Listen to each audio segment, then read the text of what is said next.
ଯେ ଦେଖି ନାହ ତମେ ହାଟକ ଭରଣା ନାଗରୀ ଛଟକ ଛଇ ଶୁଣିଅଛ ଖାଲି ପଲ୍ଲୀ ବଧୁର ବୁକୁତଳ କଇଁ କଇଁ ଏ ଜାତି ତିମିର ଉଆଁସି ଆକାଶେ ଜାଳି ଚନ୍ଦ୍ରମାବତୀ ବାସ୍ତବେ ତୁମେ ବୁଲାଇଛ ଆଜି ଏ ଜାତିର ସେନାପତି।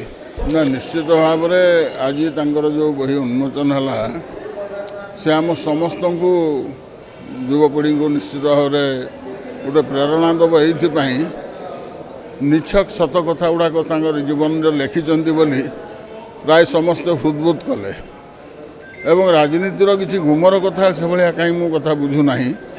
ମୋ ବୁଝିବାରେ ସେ ରାଜନୀତିରେ କିଭଳି ଭାବରେ ସଂଗ୍ରାମ କରିଛନ୍ତି ଏବଂ ତାକୁ ସେବା ମନୋବୃତ୍ତି ନେଇକି କରିଛନ୍ତି ତାକୁ ସେ ଲେଖିଛନ୍ତି।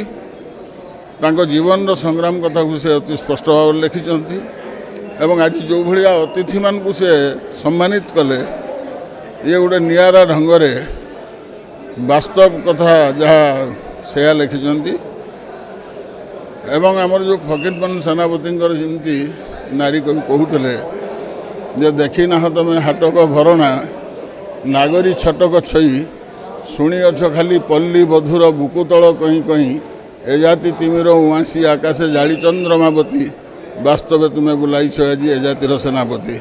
ସେ ଯେମିତି କରୁଥିଲେ ବାସ୍ତବ କଥାକୁ ସେ ଲେଖୁଥିଲେ ଠିକ୍ ସେଇଭଳି ଭାବରେ ନିରଞ୍ଜନ ପଟ୍ଟନାୟକ ଅତି ନିଛକ ବାସ୍ତବ କଥାକୁ ଉପସ୍ଥାପନ କରିଛନ୍ତି ତାଙ୍କର ବହି ମାଧ୍ୟମରେ। ଆତ୍ମଜୀବନୀରେ କିଛି ବଡ଼ିମା କରିନାହାନ୍ତି କି କିଛି ସୁପରଫିସିଆଲ ଜିନିଷ ସେ ଲେଖିନାହାନ୍ତି, ସମସ୍ତ ବାସ୍ତବ କଥା ଲେଖିଛନ୍ତି। ବହୁତ ଧନ୍ୟବାଦ।